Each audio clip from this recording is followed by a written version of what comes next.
Naalala ko nung bata ako, gusto kong maging isang superhero. Maging matapang, malakas, at tagapagligtas ng mundo. Pero ang sabi nila, ang superhero daw ay di totoo. Kaya ang pagiging Superman kinalimutan ko.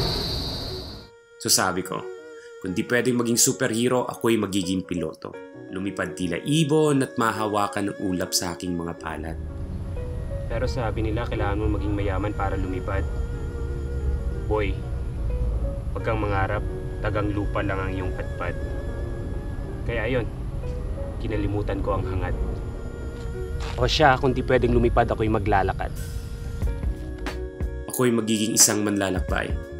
Mundo'y iikutin at tutuklasin.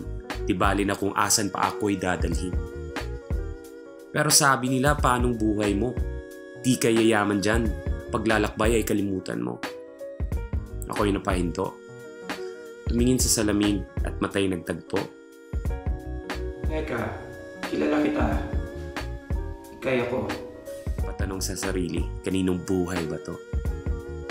Bakit nakikinig sa sabi nila di naman sila ako? Mga boses na walang ginawa kundi tabunan ng sariling boses mo. Kaya simula ngayon, akin na ulit ang buhay ko. Salamat sa opinion mo pero magiging superhero ako at tutulungan ang mundo. Liliparin ko ang kalawakan dahil malaya ako. Maglalakad at tutuklusin ko ang mundo.